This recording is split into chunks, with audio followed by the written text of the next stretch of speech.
This is the revelation of Jesus the Messiah, which the Lord gave unto him to show unto his people what must shortly come to pass. That's exactly what it says. You won't find that in the book of Matthew. You won't find that in the book of Mark. You won't find that in the book of John. You won't find that in the book of Luke, Timothy, or any other books. But right in the book of Revelation, Revelation chapter 1, this is the revelations of Jesus Christ which the Lord gave unto him to show unto his people what must shortly come to pass. Is that what it says in the Bible? In the book of Revelation? So what book is Jesus' book? The Revelation. It told you. Not Mark, not Matthew, not Luke, not John. Those are his hadiths. And because of those hadiths is why we have so many different denominations. From John the Baptist, we got the Baptist. Got the Pentecostals from the point of the Pentecost. 7-day Adventists for the 7-day advancement of the angels. Jehovah Witness for Jehovah, it shall be my witness. People took these books, was not the book of Revelation, you see, and derived the names of their congregations from them. Now, instead of going to the book to get their name, here we go. Masjid Taqwa, Master Fair, Master Jamia, Community Mosque, Masjid Iqwa, the Brothers Mosque, Yasin Mosque. The Yasin is a symbolic meaning of Allah. None of these are in the Quran. Nowhere in the Quran does it tell you to call yourself Masjid Iqwa. But in the Quran it does say, Ya ayyuhal ladhina amanu kunu ansarullah.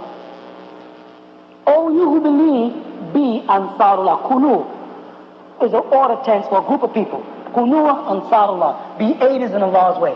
Oh, you who are of the faithful. Ya ayyuhal ladhina amanu kunu ansarullah. It tells you what to be, right there in the Quran. It doesn't tell you to be Masjid Iqwa, Masjid Mu'minun. It doesn't tell you that. There's some men put together. We're not Ansarullah community because we like the way it sounds. We're Ansarullah because we found our name there in Allah's words. وَتَصِمُوا بِالْحَبْلِ اللَّهِ جَامِعًا. So therefore we say جَامِعًا, جَامِعَ Ansarullah, جَامِعَةُ Ansarullah. وَتَصِمُوا بِالْحَبْلِ. وَتَصِمُوا, grab a hold of the habl Allah, of the rope of Allah. وَتَصِمُوا بِالْحَبْلِ اللَّهِ, as a jami'an, as a community. Communities do not come to the mosque only on Friday and then going about their many ways. Now what the Quran says, it says jami'an وَلَا تَفَرَّقُوا. The word farraq is from the same word as nufarq, distinction or differences. Now, hold on, tuggle on the rope of Allah as a community, it says. And don't be divided. You walk into a mosque and everybody's dressed different. Prophet Muhammad wore misk and what? Rose or musk oil. You walk around, people, they got on sandal, and they got on Nubian and Kush, and people smell like a bowl of fruit. You walk in the mosque. All different kind of clothes. Prophet Muhammad wore white, and he wore black, and he wore green. He did not wear blue. Muslims don't wear blue. I don't know why these Muslims in this country persist on wearing blue. You won't find in any books in any Islamic country where blue is worn. They don't wear it. It's a symbol of the tribes of Judah, of the house of Israel. It's one of their colors, the coat of arms. They don't wear the color blue. Though we were called the blue people. But people will put it on. Sisters persist on calling a wall a veil. Hijab is a wall, not a veil. Hijab is a wall that they live behind, the Arab women. And if you go to Saudi now and you see one of those walls made up of these little fine prints where they look out because you don't see the real women, because they have servants that go shopping for them, that place is called hijab. You understand what I'm saying? The word khimar, from khayma, the word khayma means tent. Khimar means to cover. Khumra, which they translate in the Quran in English as wine, has nothing to do with the word wine at all. It has to do with blocking the intellect. Anything that blocks the intellect is haram. I'm talking about all of those teas, all of those coffees, and all of those cigarettes. All of these are khumra, not just wine. The word wine in Arabic is nabid. Khumra, intoxicant. Something that intoxicates, that blocks and clouds the vision. That includes cigarette smoking. There's a lot of things that we got to probe into when we set up a nation We set up a people, we're going to raise the children. A lot of things. We got to have examples for them. We have to have laws. We have to know. We can't be dependent on a bunch of books from Lahore, Pakistan, by a bunch of people whose tongue is not even Arabic. If anything, you better train your children in Arabic and let them translate for you. You follow? It'll be a lot better for you to pay for an Arab to come here to train your child than for you to go over there and spend 5 years away from your child trying to learn it. Isn't it simpler just to raise the money and bring them here and let them teach your children? That's simple. Take them out the city, buy a farm, buy some land, learn to defend yourself, get ready, because jihad is coming. Don't you see what's happening in the Middle East? So what's going to happen when Hajj comes around and Mecca is controlled? This is in the making. This is the jihad. The Antichrist, I know y'all know, is already here. You can see the works of the Antichrist everywhere you look. They tell you when the signs of the Antichrist would be right in Matthew 24. Wars and rumors of wars. Nation against nation and kingdom against kingdom. Pestilence. Earthquakes in all types of places. This is what Matthew 24 tells you. Are we not in a time of wars and rumors of wars? Isn't kingdoms against kingdoms and nations against nations? Isn't that not the time we're in? Yes. The book of Revelation is manifesting itself right now. It's sad that the Muslim world don't read it, because if they did, they'd find themselves in it and see themselves as the kings of the East, of which the Antichrist is going to rise right out of them. It's right in the Quran, it's the Bible, out of the beast of the earth. It's going to come up and rise right in the midst of Mecca. Well, you look at the word Dabab in Arabic, you get the word tank. A tank. It's already there. The word Ard means earth, planet earth or ground. Dabab and Ard means tanks on the ground. That's different than in the books of Revelation about the judgment day. When they speak in the judgment day, let me show you what it says about the angel coming down. Revelation 9, and the fifth angel sounded, and I saw a star fall from heaven unto the earth, and to him was given the key of the bottomless pit, and he opened the bottomless pit, and there arose a smoke of the pit as the smoke of a great furnace, and the sun and the air were darkened by reason of the smoke of this pit. Let me understand first. He saw a star fall, and when the star hit the ground, it passed in like a pit, and up and out of that pit gushed forth smoke. He saw a light shoot, and he saw it fall and hit the earth and go down, and then it gushed forth into smoke and fire. This look familiar? Does that look familiar? That looks like an atomic explosion he's describing. Remember, this is John. They didn't have atomic weapons then, so he had to use what he knew. He said he saw it go down into the ground, into the bottomless pit. They call it, you know, the Bible said Hades. You know what Hades is? The center of the earth. That's all it means. It went down into the ground and gushed up smoke and fire and blocked out the sun. Radiation. A radiation storm. The sky becomes blackened. That's what he says. I saw a star fall from heaven upon the earth, and to him was given the key of the bottomless pit. That means he opened the floor to go in. And he opened the bottomless pit, and there rose a smoke out of the pit as the smoke of a great furnace, and the sun and the air was darkened by reason of the smoke of the pit. And there came out of the smoke locusts. Now this is very important. Upon the earth.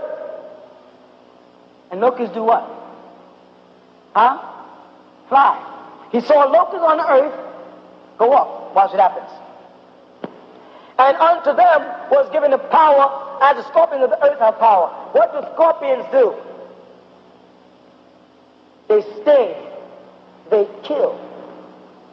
This locust has the power of a scorpion, Allah says. And it was commanded them. They were being commanded.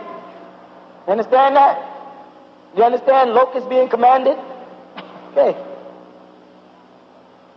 That they should not hurt the grass of the earth, neither any green thing, neither any tree. Do you know of any locusts that do not eat trees and grass? This is describing something that's going to become clear soon.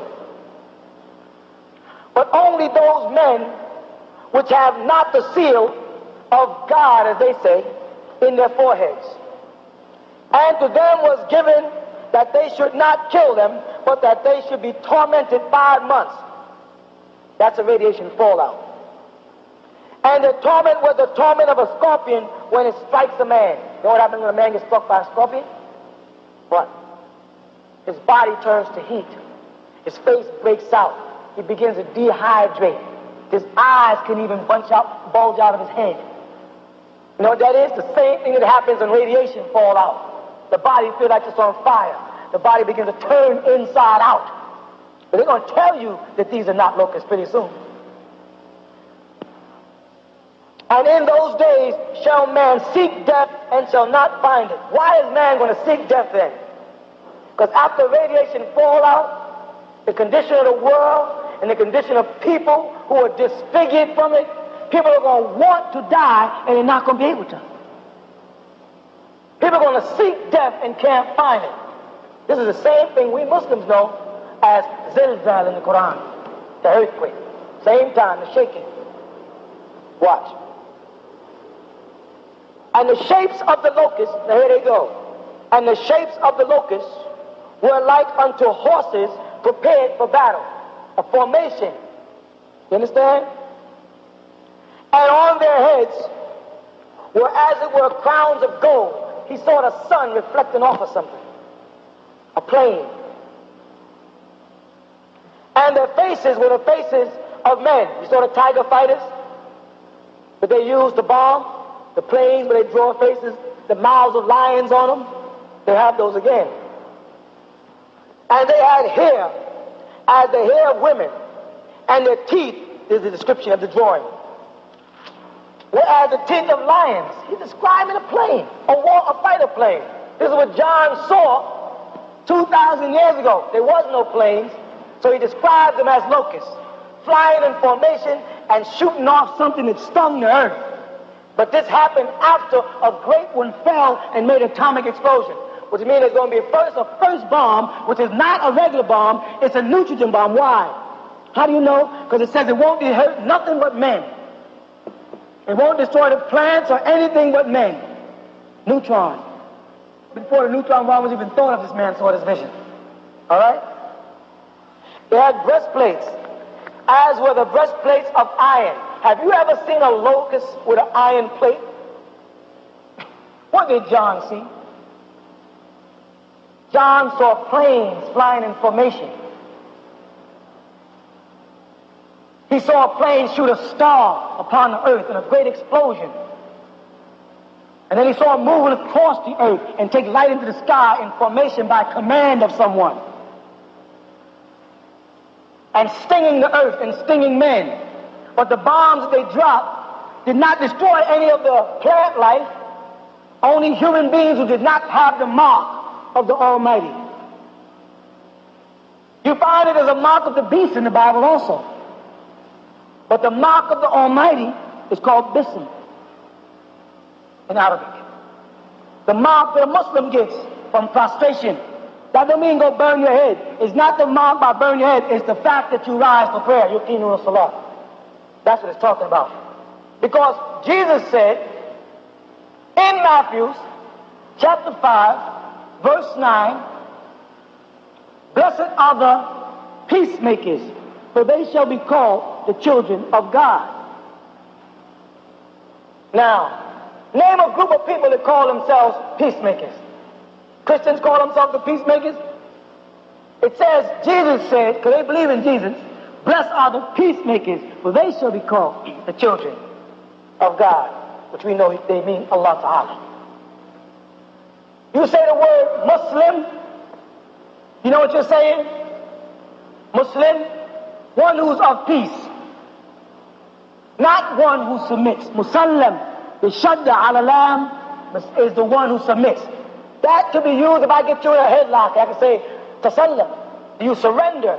The word Muslim with lam alif means one who's of peace. Al-Islam means a peaceful state. Jesus then told his followers that Muslim was going to come right out of his own followers. How many of y'all were Christians in some form or fashion, and now you're Muslim? Jesus said, blessed are the peacemakers, for they shall be called the children of God. He was talking about the coming of Islam. He spoke about the comforter, the Prophet Muhammad sallallahu alaihi wasallam, as Ahmed, praised, illustrious.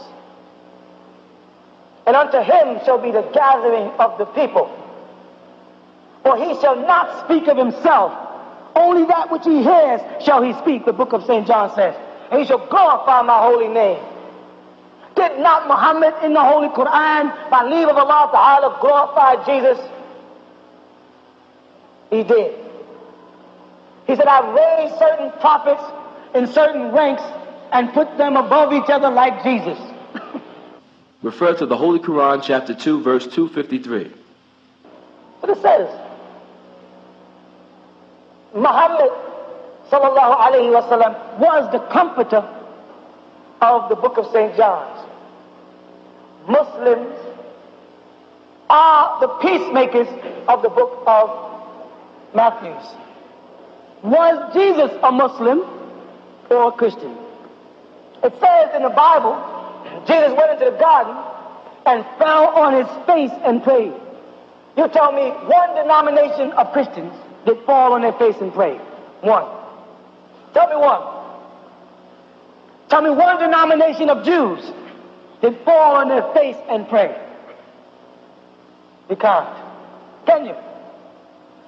But they said Jesus went into the garden and fell on his face and prayed and said, oh my Father, if it be possible, let this cup pass by me. Jesus was a Muslim. Jesus said to his followers when he came into the upper room, he said, Salam lakum. He didn't say Assalamu alaikum. He said Salam lakum. Peace be to you. He told his followers that he'd have other followers later. When did he say that? He said the 144,000. He described them and everything. He said they will climb Mount Zion. You know what the word Zion is? Zion is a translation from the word Jerusalem, from the word Urushalam. You know what the word Jerusalem means? It's like saying Dar Salam, place of peace, abode of peace. He told you who his followers would be and where they would be. He told you who would lead them. He said Ahmed, the comforter, would come. Now, why do they call Muhammad the Holy Ghost? Because Christians will say, no, brother. In the Bible, they call the comforter the Holy Spirit. Why? Because when Jibreel came to Rasulullah sallallahu alayhi wa sallam, he said to him, Muhammad, iqra. He said, Ya Jibreel, ma ana biqari'an, I can't read. So when Jibreel put the words of Allah Ta'ala in the afidah, not the qab, there's a difference. There's afidah for heart in the Quran, and there's qab. In the afidah of Rasulullah, he put the words in his inner heart. There, the spirit of truth resided. So Muhammad was the spirit of truth. What was his name? Muhammad Alameen. The faithful. You follow that? This is the Bible I'm talking. I'm using the Bible. I'm not even talking. I'm off the Quran. I'm talking the Bible here. And in the Bible, Islam is talked about. You could see. And they had breastplates, as were the breastplates of iron. And the sound of their wings was the sound of chariots, of many horses running for battle. What is that sound? The roar of engines John didn't know what an engine was back 2,000 years ago. He had no idea what engines was for planes, like the Concours. He had no idea. He knew they had big wings, and from these wings of these metal things that looked like locusts, that acted like scorpions, he heard this great sound. Now watch what he says. And they had tails like unto scorpions. They shot missiles. And there were stings in their tails. You know what a sting is? And their power was to hurt men 5 months. Radiation fallout. Check it out. 5 months. Check it out. And they had a king over them. There's the part. Which is the angel of the bottomless pit. You know who that king is of the bottomless pit? Who they tell you was of the bottomless pit? Who would be cast into the bottomless pit for a short period of time and then let loose? Huh? They escaped all